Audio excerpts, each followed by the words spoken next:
last time we saw him, his birds ate him. Yeah, there's no coming back. Which was like really fast. It's like I don't know whether it was time lapsed. Like the point of view of Solid Snake was like, did he just like freeze and just like in shock and awe of like see this man being eaten by his basically? I would assume they were his pets. Pet crows.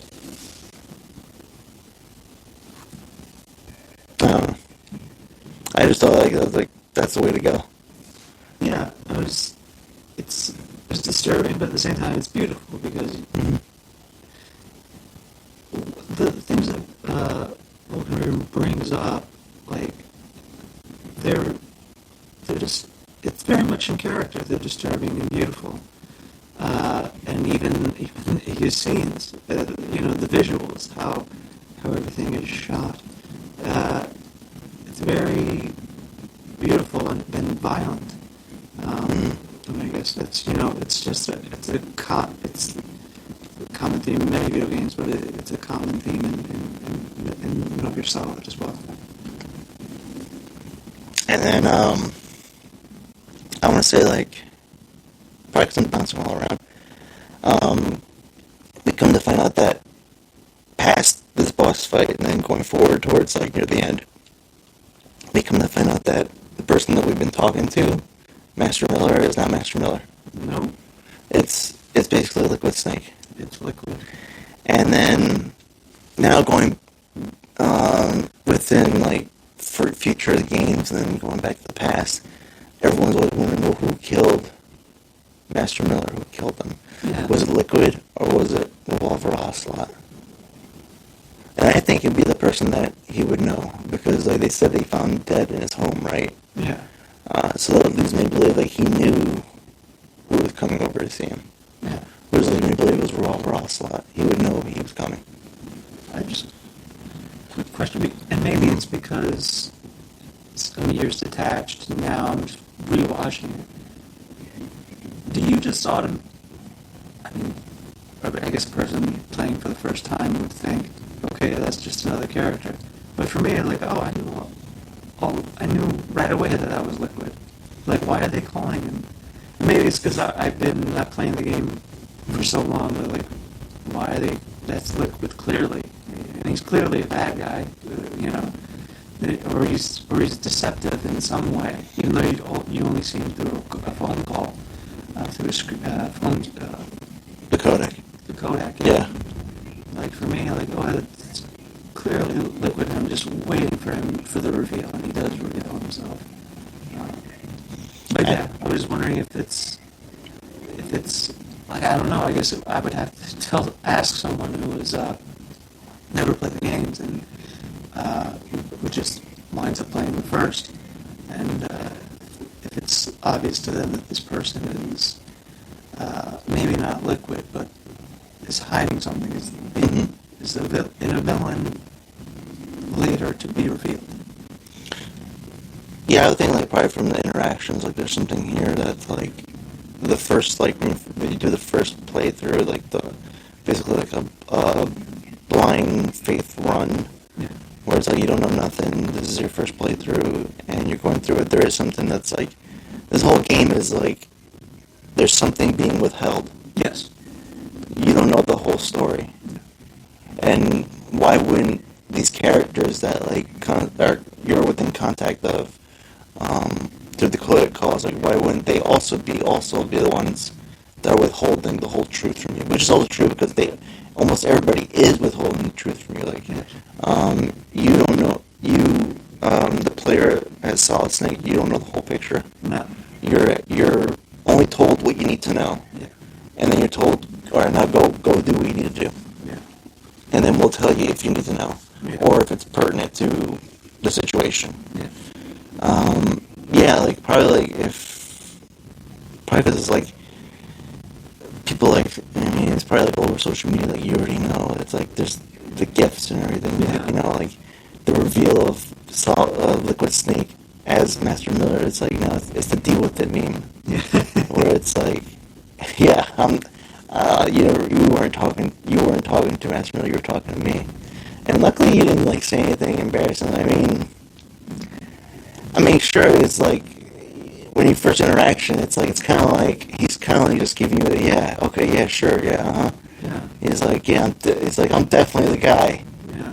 It's like, don't ask me any questions about the past. Or it's like, hey, if we met a week ago, I'm not gonna remember because we're in mission mode right now. We can't talk about other stuff other than the mission. But it's kind of like I do feel like it's like hurry up, like let's finish up the conversation. Yeah. Kind of like vibe from interaction. And it's like it's no big deal. It's like, oh, okay, you tricked him, well, so what? But you went off and killed the guy that you were portraying. It's like, all right, not only did you like have to like pretend to be this person, but you also killed the guy you were pretending to be. Yeah. Which we never see up until, oh man,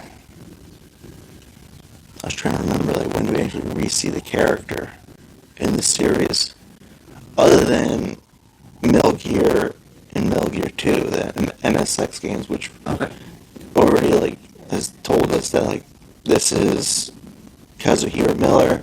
He trains you, he's a survival specialist, we already know that. And then we're kind of like reintroduced to that character once again for Metal Gear Solid 1. And I don't think we see him again until Peace Walker, possibly, as like himself. Okay. I was trying to remember if I'm accurate or not. If I'm not, people can feel free to like correct me. Yep. That's what I'm also like. That's another thing like, I want to do. Is like I'm doing these podcasts, but if I get something wrong, Definitely. go ahead and tell me. Like this way I can learn from my mistakes. No. It's like there's so much information. There's so much content. Yes. There's just so much about this series where it's like I can't cram into my brain. Yeah. It's like I already got enough like stuff in my brain. I can't squeeze any more anything in there. But yeah, so it's like it's Liquid again. He's like, haha, eyes. He even says like, you like my glasses. And I was like, can I throw something at him? So I bust his nose up. And then he's like, oh, it's like, no, I'm gonna kill you. Because like the whole thing, it's like, for Solid Snake, like we killed Big Boss from a previous entry. Yes. And he's our father. And Liquid was like pissed off because that was his he wanted to do that. He wanted to kill him. It's kind of like he's kind of like yelling like, it was my destiny. Yeah. He took my destiny away, and I'm gonna kill you. And so he'll, by any means, even if like in a very cheapish way, hopping into a Metal Gear. Yeah. And it's like, from what I've played, this would be my first time battling against such a character. Yeah. I mean, from the MSX games, he's basically already fought these mech units. Yeah. And then, I mean, it's a pretty good. It's restrictive when you play the Metal Gear Solid game for the PS1. For Twin Snakes, obviously with like the changes in graphics controls, it's like, yeah, you can like attack this thing from a different viewpoint. Yeah. It's like you're not restricted to like top down, and like the boss itself like takes away like so much of the screen. Yeah. So where it's like I'm like, where the hell do I go? Like where do I go for cover? Like there's no real cover to this thing. This thing like can shoot. This thing can like shoot missiles at me. This thing can like stomp me. I was like, it's just like it's like at one point I paused again. I go like, this is too much. This is too much. I was like, I can't beat this thing. And then I was like, all right, let me stay calm. Because the game is trying to like guide you to tell you what to do. Like, all right, you want to like get this thing to stop, tracking you. Take away its radome. You want this thing to stop doing a certain, certain attacking in a certain way. Shoot it at this area. Shoot it in this way. Or like, basically like when Liquid pops himself out. How about you just attack Liquid? Which, by the way, it's like, if you're like him and you're taking like missiles to the face, it's like, okay, that's not like impossible. If I hit him, he should be dead. But yeah, I mean, it's actually it's a fun battle. It's like one of those things where it's like what kind of like things I always like bring out. It's like, when you see like a certain movie, Yeah. and it's just a no frills, all out action fun movie. Yes. I call it popcorn movies. Yes. So this one like a popcorn battle. Yes. Popcorn boss, where it's like no, no, it's nothing to like rack your brain over. Good fun. Battle it out. Let's attack it. Yeah. Kind of thing. But like, what threw me off from the first playthrough was that like this thing roars like a dinosaur, Yes. and I was like, oh, that's the Rex. Yes. Like a Tyrannosaurus Rex. And for some reason, whenever I hear it roar, I wouldn't think of like the actual I wouldn't think of Jurassic Park. I would think of Mighty Morphin Power Rangers, Oh, like and the how Zord. and how the Red Ranger Zord would roar. Yeah. That's what it made me think of. I don't know why. It was just like, probably because like at the time I was still watching them. Yes.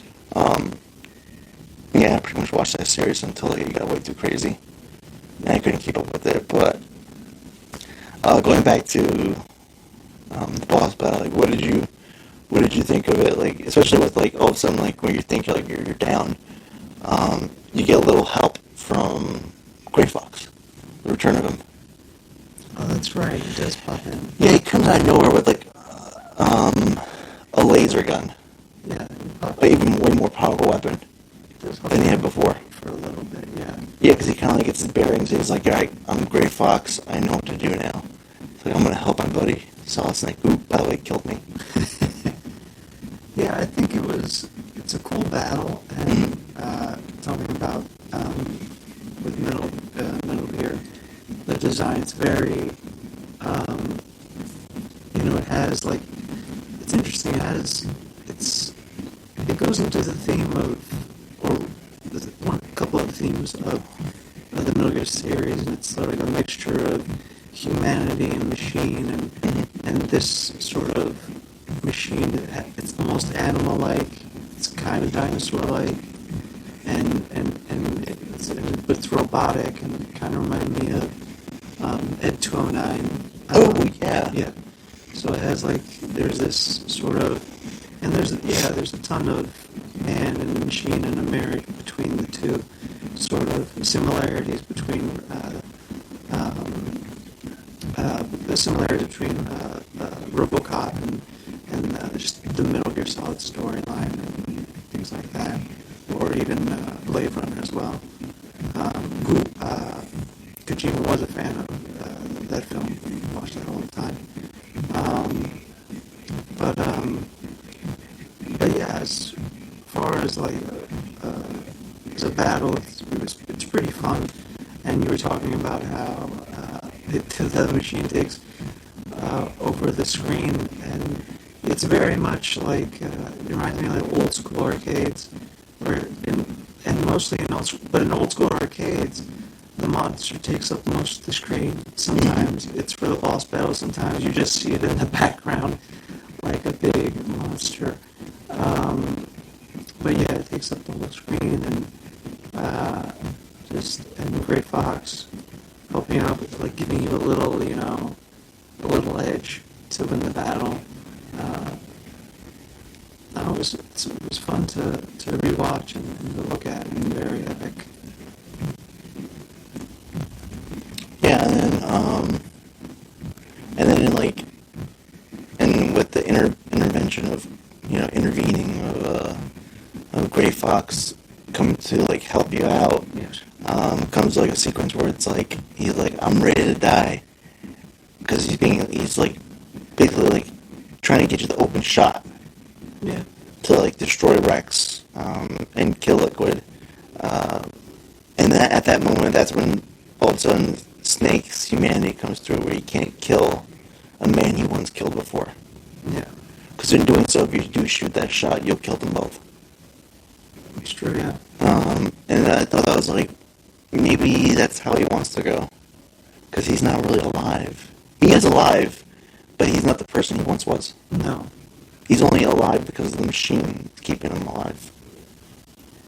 Yeah. It's interesting. It's a good commentary on that. You see what this sort of mixture of you know,